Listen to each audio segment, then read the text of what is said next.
Successful investing के लिए बहुत तगड़ा आईक्यू, इनसाइडर इन्फॉर्मेशन या किस्मत की ज़रूरत नहीं होती है, बल्कि इसके बजाय डिसीजन लेने के इंटेलेक्चुअल फ्रेमवर्क और साथ ही अपने इमोशंस को काबू रखने की एबिलिटी की ज़रूरत होती है।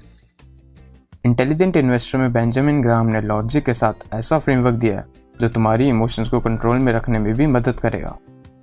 यकीनन उनकी इन्वेस्टिंग स्ट्रेटेजी पिछले कई सालों में वन ऑफ द बेस्ट रही है, और न केवल ग्राहम बल्कि उनके कई स्टूडेंट्स ने भी इन स्ट्रेटेजीज से बहुत बड़े रिजल्ट दिखाए हैं।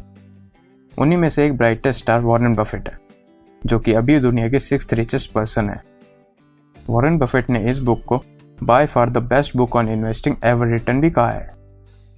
तो इस वीडियो में मैं अपने हिसाब से बुक के बेस्ट 5 लेसन्स तुम्हारे साथ शेयर करने वाला हूँ। Lesson number 1, meet mister market. चलो ये मानो कि तुम्हारे पास एक बिजनेस का एक हिस्सा है जिसके लिए तुमने 1000 रुपये दिए हैं। अब हर दिन मिस्टर मार्केट नाम का आदमी तुम्हारे घर आता है और अपने हिसाब से तुम्हें तुम्हारे उस बिजनेस के हिस्से की कीमत बताता है।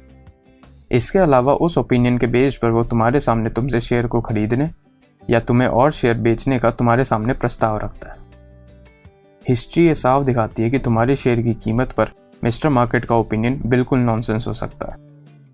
फॉर एग्जाम्पल, जनवरी 2008 में उसने ये अनुमान लगाया कि तुम्हारे शेयर की कीमत 2600 है, और वहीं एक साल बाद मार्च 2009 में उसने कहा कि इसकी कीमत 500 है। भले ही उसी टाइम पीरियड में कंपनी के इनकम में 50% की बढ़त हुई हो और प्रॉफिट में 20% की। तो क्या तुम इस आदमी को ये डिसाइड करने दोगे कि उस बिजनेस में तुम्हारे हिस्से की कीमत कितनी है? बिल्कुल भी नहीं।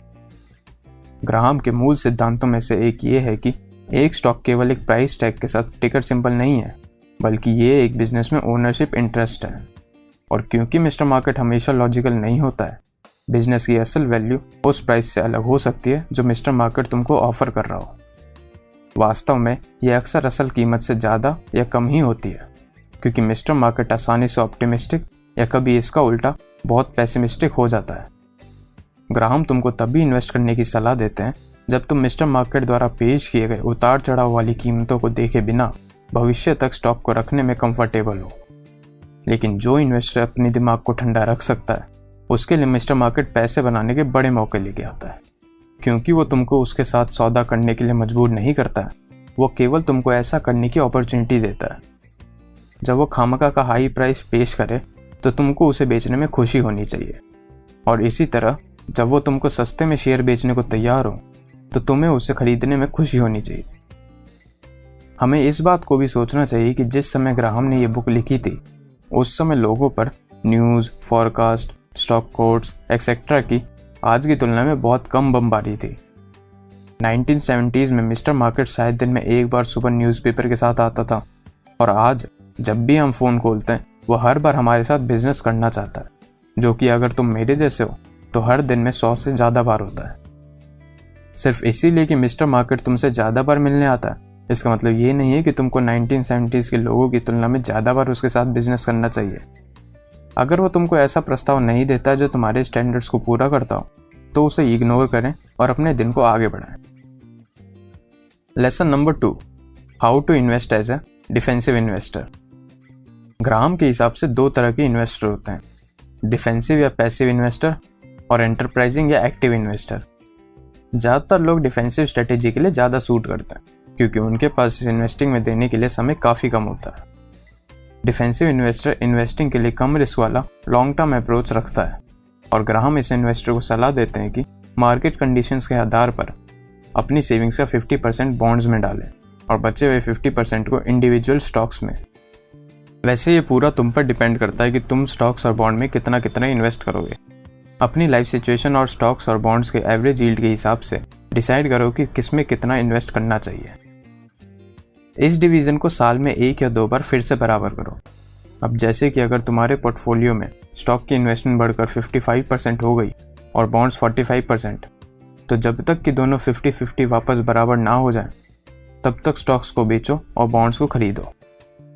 रेगुलर इंटरवल्स पर एक फिक्स्ड अमाउंट में पैसों को इन्वेस्ट करो, जैसे कि हर महीने सैलरी मिलने के तुरंत बाद सैलरी का 10% इन्वेस्ट कर दिया, या जितना भी तुमको करना हो। इसे रुपी कॉस्ट एवरेजिंग कहते हैं। इससे क्या होता है कि जब मार्केट महंगा होता है तो तुमको कम खरीदने में मदद करता है, और जब मार्केट सस्ता होता है तब ज़्यादा खरीदने में। अब ग्राहम के हिसाब से पोर्टफोलियो के स्टॉक कंपोनेंट में इन्वेस्ट करने के लिए डिफेंसिव इन्वेस्टर को इन 8 पॉइंट्स का ध्यान रखना चाहिए। पहला, अपनी इन्वेस्टमेंट को डाइवर्सिफाई करना चाहिए, पर ज़्यादा भी नहीं। डाइवर्सिफिकेशन के लिए मिनिमम 10 और मैक्सिमम 30 कंपनीज ठीक होनी चाहिए। इसके अलावा ये पक्का करो कि कहीं तुम एक ही इंडस्ट्री में तो ज़्यादा रिस्क नहीं ले रहे हो। नंबर 2, कंपनीज बड़ी होनी चाहिए, और ग्राहम के अकॉर्डिंग $100 मिलियन से ज़्यादा अर्ली सेल्स वाली कंपनीज बड़ी होती हैं। सिंपल भाषा में इंडिया की लार्ज कैप कंपनीज में इन्वेस्ट करो। थर्ड, उन कंपनीज की तलाश करो जिनकी फाइनेंशियल पोजीशन बढ़िया हो। ऐसी कंपनी जिसका करंट रेशियो कम से कम 200% है। इसका मतलब है कि इसके करंट एसेट्स करंट लायबिलिटी से कम 2 गुना होने चाहिए। चौथा, शेयर होल्डर्स को कम से कम पिछले 20 सालों से डिविडेंड दिया जाना चाहिए हो। मैं कहूँगा पिछले 5 सालों तक कहीं देखें कि पिछले 5 सालों से कंपनी डिविडेंड दे रही है या नहीं। नंबर 5, पिछले 10 सालों में अर्निंग्स में कोई घाटा ना हुआ हो। नंबर 6, पिछले 10 सालों के दौरान अर्निंग्स में कम से कम 33% की बढ़त हो, पर इंडिया के लिए इसे 10 सालों में 100% होना चाहिए। Number 7, moderate P ratio. Company का करंट प्राइस पिछले 3 सालों के अर्निंग्स एवरेज से 15 गुना से ज़्यादा नहीं होना चाहिए, वरना तुम उसे बहुत महंगे में खरीद रहे हो। Number 8, moderate PB ratio. Graham के हिसाब से पी मल्टीप्लाई पीबी की वैल्यू 22.5 से कम होनी चाहिए। आज के समय में इंडेक्स फंड में इन्वेस्ट करना एक अल्टरनेट ऑप्शन है, जो कि तुमको मार्केट के एवरेज जितना ही रिटर्न देगा। अब अगर तुम इन्वेस्टिंग से एवरेज रिटर्न पाकर खुश हो तो तुम्हारे लिए शुरू के 2 लेसन ही काफ़ी हैं। हालांकि अगर तुम्हारी प्यास ज़्यादा है तो चलो देखते हैं lesson number 3, how to invest as an enterprising investor. चूंकि डिफेंसिव इन्वेस्टर के लिए मार्केट से एवरेज रिटर्न पाना इतना आसान है, तो मार्केट को बीट करना सिंपल चीज़ ही होगी। बस एवरेज इन्वेस्टर से थोड़ा ज़्यादा टाइम देना होगा इन्वेस्टिंग में, है ना? बिल्कुल भी नहीं। एक एंटरप्राइजिंग इन्वेस्टर बनने के लिए और मार्केट को बीट करने के लिए बहुत पेशेंस, डिसिप्लिन, सीखने की इच्छा और बहुत सारा टाइम चाहिए होता है। अब कई इन्वेस्टर इसके लिए सूट नहीं करते हैं, क्योंकि वो मिस्टर मार्केट के प्राइस कोटेशन में आराम से फंस जाते हैं। इसलिए ग्राहम डिफेंसिव इन्वेस्टर बनने को रिकमेंड करते हैं।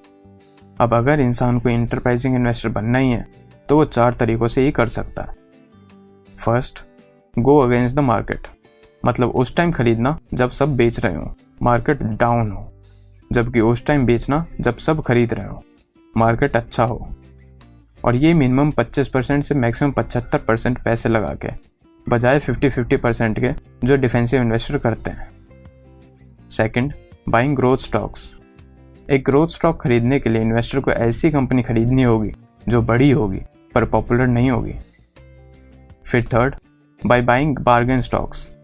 ये वो स्टॉक होते हैं जो किसी भी कारण अपनी इंट्रिंसिक वैल्यू से कम में मिल रहे होते हैं। ट्राई करें कि ये कोई ऐसी कंपनी हो जो सस्ते में मिले पर वेल एस्टेब्लिश्ड हो। और last, fourth, by buying special cases.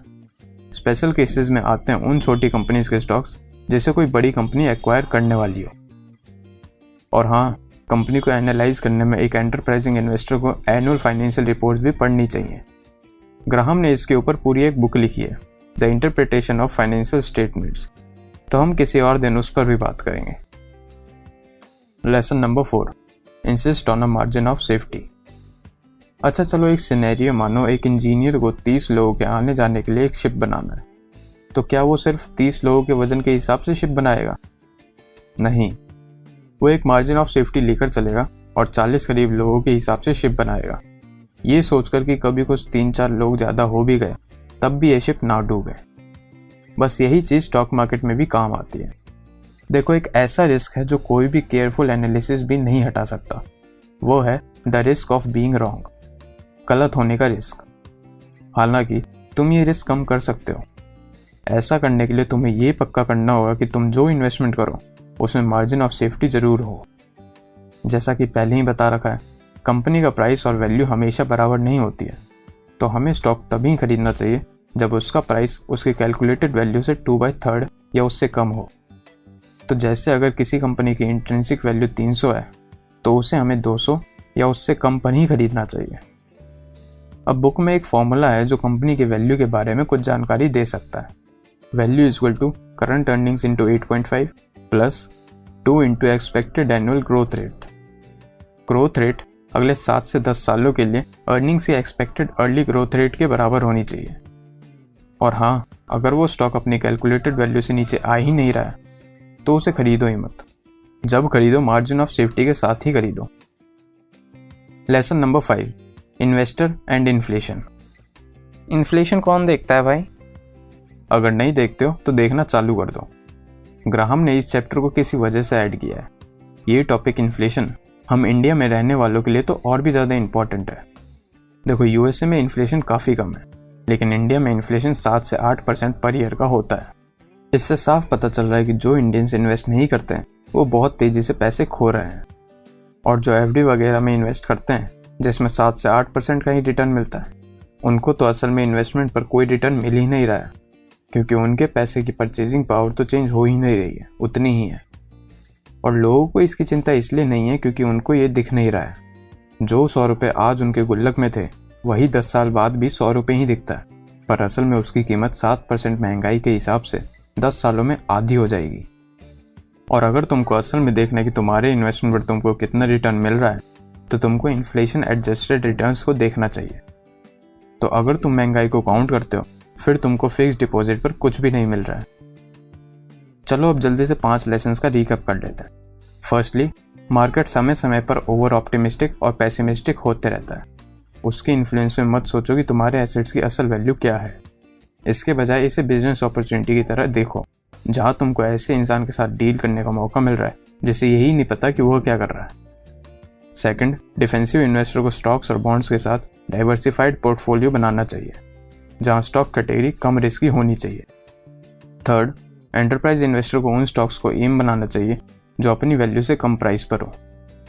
Fourth lesson यह है कि इंटेलिजेंट इन्वेस्टर को एसेट एक्वायर करते समय मार्जिन ऑफ सेफ्टी पर जोर देना चाहिए। और लास्ट 5th लेसन ये है कि तुम्हें अपने इन्वेस्टमेंट का हमेशा इन्फ्लेशन एडजस्टेड रिटर्न्स को देखना चाहिए। तुम ग्राहम की सलाह के बारे में क्या सोचते हो? क्या ये अब भी काम करती हैं जैसे कि 1970 में करती थी? Share your thoughts in the comments below. और अगर तुम कोई और इन्वेस्टिंग रिलेटेड या personal finance, money management related books की समरी चाहते हो तो वो भी कमेंट करके ज़रूर बताएं। देखने के लिए धन्यवाद दोस्तों।